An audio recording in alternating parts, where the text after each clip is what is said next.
This is our ankle taping video, and there are an unbelievable amount of ways to tape an ankle, and this is just really the basics of it all. You can customize this all kinds of different ways. We cover just a couple of them in this taping video, but in terms of the figure eights and the heel locks and the sixes and everything that you could do, there are a lot of options. But some other things to note is what type of ankle sprain you're treating, either inversion versus eversion, does change some things, and especially with your stirrups, might change the angle or the route you put your heel locks, or potentially you do an extra of one versus the other. And again, that is all part of clinical reasoning and figuring out what your patient needs in terms of support.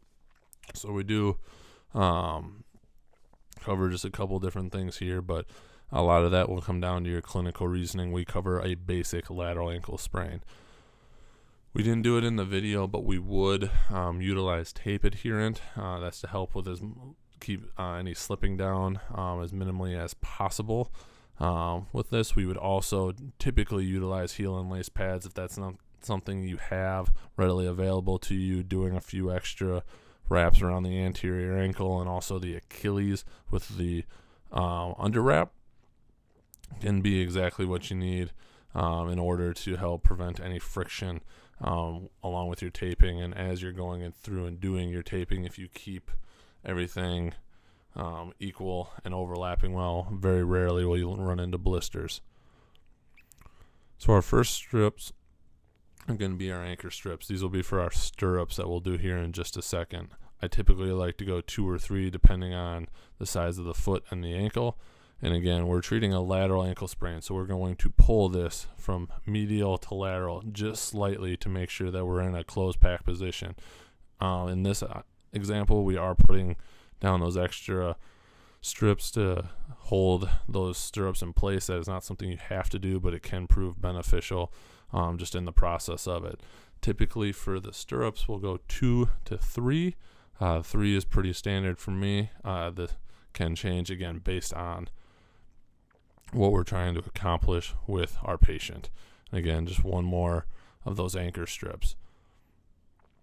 So now, this is where I'm talking about that you could go either lateral to medial if it were an eversion sprain instead of an inversion sprain.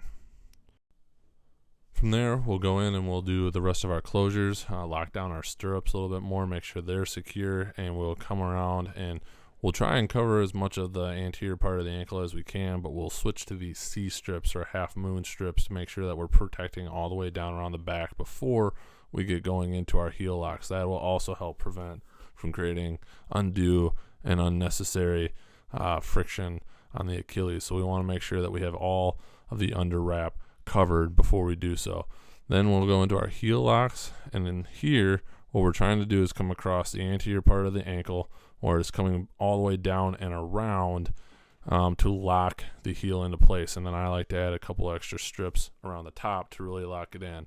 And as you can see, I went and worked from lateral to medial and then medial to lateral and going into a continuous fashion. And this one I kept a little bit short as my angle wasn't good enough to go up and wrap around the ankle one more time.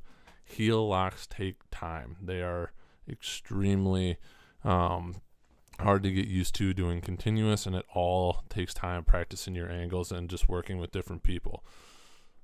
Here is another option that we could utilize, and this is using the Thor tape, which is just a more high density, less stretchy, not as adherent in terms of stick, but also going to be a little bit heavier duty. We would utilize this with some more severe ankle sprains or something that comes and happens early.